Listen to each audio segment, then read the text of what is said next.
જય મણિધાર, જય વડવાળી, જય કબરાવવાળી. 18 વરાણ કાલે મહાશિવરાત્રિ.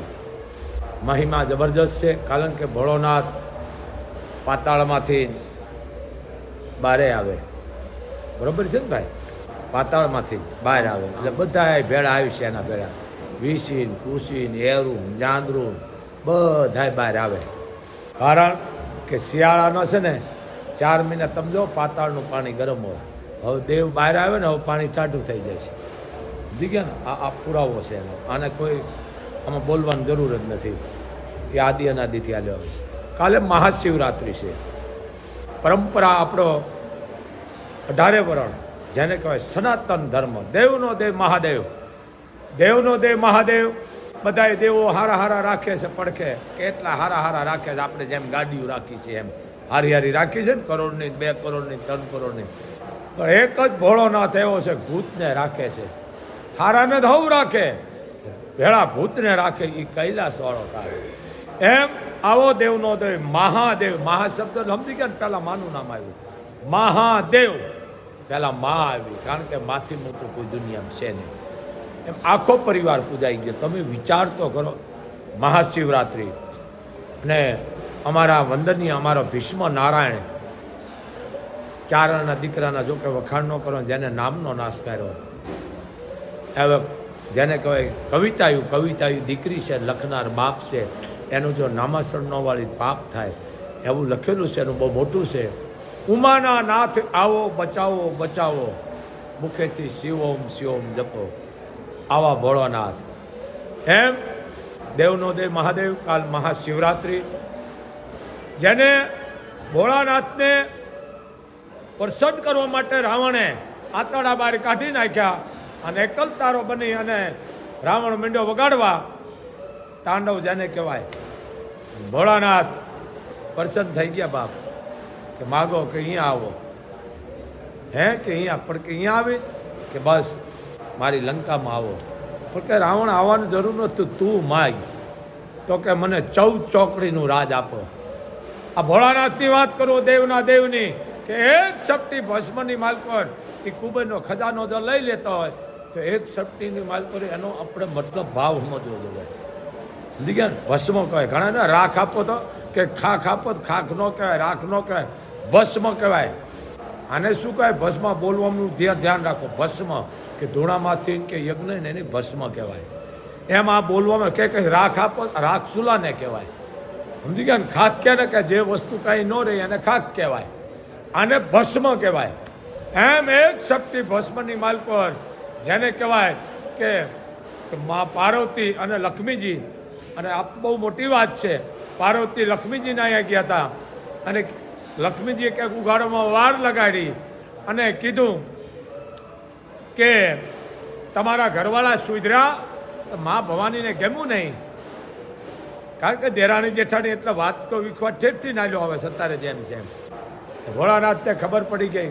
પાર્વતીએ કીધું કે તમે લક્ષ્મીજીની ગયા હતા. હા કે શું કરું? કે તમે તો આપણે બધા મહાણમાં છે. ઓ એનો પરિવાર મોટા મોટા બંગલા તે છે, આપણા દીકરાને ક્યાં રાખશું? તમારે કે ભસ્મ ને તમે ભલા કે હવે આ છોકરાનું ક્યાંક કરો. તો કે શું તમારે મકાન બનાવો છે? કે હા. ખુદ વિશ્વકર્માને, જેને કહેવાય આ ભાઈને નોતરું આપ્યું. અરે નામ જ સારું ભૂલી ગયું. હા, વિશ્વકર્મા. વિશ્વકર્માને નોતરું આપ્યું કે મારા માટે બંગલો બનાવો. અને અંજલિ મારીને એ બંગલો બનાવ્યો. ભોળાનાથની કૃપાથી આ લંકા જે આજની તારીખમાં. એટલે પાર્વતીને એમ થયું કે હવે મારી આ બધી પાયું દેખાડું દેરાણી જેઠાણીને કે મારું અપમાન કર્યું હતું ને, કે તમારા ઘરવાળા સુધરા એમ કે હજી તમે શમશાનમાં રહ્યો. લઈ ગયા. પણ લઈ જાય એ પહેલા એને, જેને કે આપણે મકાન લઈને એટલે એમાં વાસ્તુ કરાવે. બ્રાહ્મણોને બોલાવવો પડે, કારણ કે બ્રાહ્મણ જન્મમાં જોવે છે ને મરણમાં પણ બ્રાહ્મણ જોવે છે. એમ ખુદ રાવણના પિતાશ્રીને આમંત્રણ દીધું કે એને વિશ્વેશ્વરા પંડિત, ધોળસ પરિવાર, રાવણના બાપુજી. તો વિચાર કરો, એને નોતરું દીધું કે આવો અને પૂજા કરો. હવે અમારે હવન કરવાનો છે, પછી અમારામાં રહેવા જવાનું છે, એટલે તમારા હાથથી બધું વાસ્તુનું જે કાંઈ થાય સામગ્રી પૂજાપાઠ કરો. પૂજાપાઠ કરી, કારણ કે ભોળાનાથનો આદેશ થાય એ બ્રાહ્મણ કેવો હોય છે, રાવણનો પરિવાર જેને કહેવાય એનો બાપ વિશ્વેશ્વરા પંડિત. એટલે દક્ષિણા તો દેવી પહેરો બ્રાહ્મણને. એટલે પાર્વતી કીધું પ્રભુઆને આપી દો દક્ષિણા, કે તમે દો ને કે મારે ન દેવાય ને તમારે દેવાય, તમે હારા લાગો. અત્યારે વ્યવહારમાં નથી બાયું મોર થઈ જતી, બાયું નો આદિમીન મોર થવાય, સમજી ગયા ને. એટલે ભલે થતો એને વાંધો નહીં. એટલે ભોળાનાથે કીધું મને દેતા નહીં આવે દેવી, અરે કે તમે દઈ દો ને, તમારે જે દાન દેવું હોય બ્રાહ્મણને તમે દક્ષિણા આપી દો. ભોળાનાથે કીધું કે હવે કરો ભૂદેવ, આ બંગલો તમારો અમે બીજે બનાવી લઈશું. અને મા ભવાની થઈ ક્રોધી અને કીધું કે હા મેં હજી આને લક્ષ્મીને નથી બતાડ્યું, બ્રહ્માણીને આ કોઈને દેખાડ્યું નથી ને આ દઈ દીધું. ભોળિયાએ દાંત ભીડીને એટલું કીધું કે લેવી હોય તો આ લંકા લઈ જા, પણ જો કે હું ભડકે ન બાળું પાર્વતી નહીં. એ હનુમાનજી એને ભડકે બાળી. આપ જાણો મોટી ગાથા છે.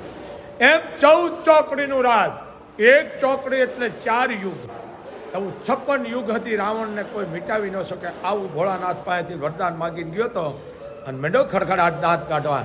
અને નારદજી હામાં મળ્યા અને દેવર્ષિ. નારદ તો મહાન હતો, પાપ છે બોલવું, પણ દેવર્ષિ તો મહાન હતો, જેને કહેવાય કે દેવો એને પૂછતા અને દેવો એનાથી ને ભાગતા, કારણ કે હાથું કહેતા. એટલે નારદે કીધું કેમ રાવણ આટલા બધા દાંત કાઢે?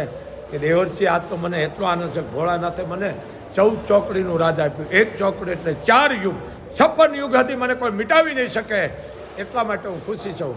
નારદે કીધું કે એ વાત હતી, 56 યુગ હતી મિટાવી ન શકે, પણ તે આવેશમાં ગઈ કે મારી બેટી એ ભૂલ થઈ ગઈ. એમ ઈશ્વરની ગતિ ઈશ્વર જ જાણતા હોય, ક્યાંક તો ખામી રાખે.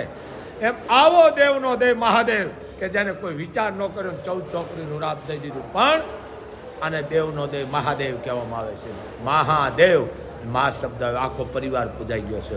હું તમે મંદિરો કરોડો રૂપિયાના બનાવ્યા છે, ખરબોનો બનાવ્યા છે, પણ હું તમે હાંજ સવાર મંદિરે જાય છે, ભલે બધા આવવાનો હોય મંદિરમાં, ઓલી જ્યારે કહેવાય કે આરતી થતી, કે નથી ઓલી ઇલેક્ટ્રિક આરતી, સાપ મારે એટલે ધાણણ આરતી ચાલુ થાય, બરાબર છે.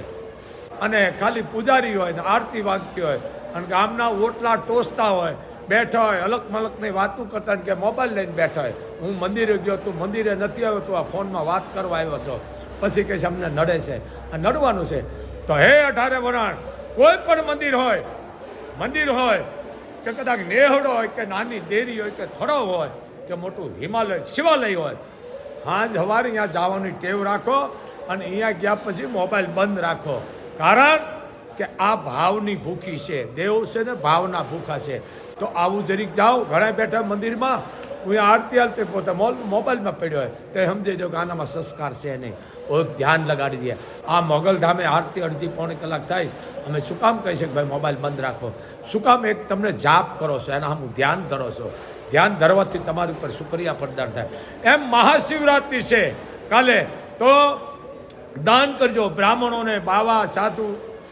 એમાં હું આવી ગયો બાવા સાધુમાં, કારણ કે અમે ભગવાધારી છે, મા પાસે બેઠા. એમ બાવા સાધુ બ્રાહ્મણ કોઈ પણ 18 વર્ષની દીકરી હોય, મેઘવાળની હોય, વાલ્મીકની હોય, સમજી લેજો, દેવી પૂજકની હોય કે મુસલમાનની કોઈ પણ વર્ષની દીકરી, એને રાજી કરજો, વસ્ત્ર આપજો, અનાજ આપજો. અને આપીને દાન કરીને બોલશો ને મેં આપ્યું ને પાપમાં બેસો. આ પુણ્યદાનનો મહિમા છે. પુણ્ય કરો, શાંતિ ઘરમાં રાખજો, ભોળાનાથનું સ્મરણ કરો. સવારમાં જાગો ને, ઉઠો એ શબ્દ ન બોલાય. સમજે ઘણા ઉઠી ગયું બધું, આપ કહ્યું ને અમારા ઘરમાં બધું ઉઠી ગયું, પેઢી ઉઠી ગઈ, કેટલાય નહીં. આ શબ્દ એક ભ્રમ છે, સમજી ગયા ને તમે? શબ્દ ભ્રમ છે, અમર છે. હું તો અભણ છું, સવારમાં એમ ક્યાંક જાગો, ઉઠો એમ ન બોલાય. ઘણા નથી ઉઠી જતી પેઢીઓ, જાગો એમ બોલો. સવારમાં તમે જાગો એટલે ઉઠો એટલે કુળદેવીને નમન કરો, મા ધરતીને ઓમ નમો શિવાય, ઓમ નમો શિવાય. ઉમાનાથ આવો, બચાવો, મુખે શિવમ જપો, દેવના દેવ મહાદેવ ભોળાનાથની. આ બોલો તો બસ છે. મનની તમે પ્રાર્થના કરો, બાકી દુનિયા ન દેખાડો. પણ હાંજ સવાર ઝાલર થતી હોય, 3 ટાઈમ થતી હોય, મંદિરમાં જાઓ તો મોબાઈલના ઉપાડા ઓછા લેજો, એ ઘડીક બંધ રાખજો. ઘણી જગ્યાએ અમે જોઈ છે કરોડો રૂપિયાના ભાગશાળી મંદિર બનાવ્યા, પણ ઓલા બધા બહાર બેઠા ઓટલે ટૂંકતા ને અલગ મલકની વાત કરતા ને ફોનમાં પડ્યા ને કે આમાં એના નામ ના કરતા હોય. અને અહીંયા પૂજારી એકલો અને આરતી થતી હોય એની માથે, ત્યાં આપણે દુઃખ થાય. મિત્રો મંદિરમાં જાઓ, જાતે ઝાલર વગાડો, નગારા વગાડો, ઢોલ વગાડો, તો આજની તારીખમાં, કારણ કે સદયુગ ને કળયુગ મારા ને તમારા જીવનમાં છે. મહેનતનું ફળ મોગલ અને ભોળો નાથ દે છે. તો મહેનત કરો, પણ જરીક ધ્યાન દો. તમે ભલે આખો દી મોબાઈલના ઉપાડા લ્યો અને લેતાય રહ્યો, પણ મંદિરની માલકોર જાઓ. કોઈ પણ તમે ને મંદિરે કે નાની ડેરીઓ એક થડો હોય તો એમાં મંદિરે સાંજ વાર આરતી થતી હોય ત્યાં હાજરી પૂરો, જેથી આ ભગવતી તમારી નોંધણી કરશે. કાલ મહાશિવરાત્રિ છે, મને એટલું ભોળાનાથની પૂજાપાઠ કરજો. કોઈ પણ ગરીબ માણસને આપજો, વસ્ત્ર આપજો, અન્ન આપજો, બ્રાહ્મણોને બાવા સાધુ રાજી કરજો. પણ દાન દઈને બોલતા નહીં, નકર ગુનેગાર બનશો. ગુપ્તો કરો. તો આ મહિમા છે મહાશિવરાત્રિ. આખા પરિવાર પૂજાઈ ગયો છે. પરિવાર તો પૂજાણો, પણ એના વાહનો પૂજાણો. આને દેવનો દેવ મહાદેવ કહેવાય બાપ. તો આજ મોગલધામથી બાપુનો આદેશ છે. જય મોગલ, જય મણિધાર, જય વડવાળી, જય કબરાવાળી.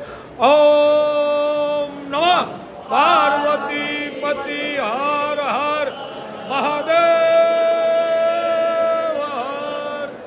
બોલ ચારણેશ્વર મહાદેવની જય.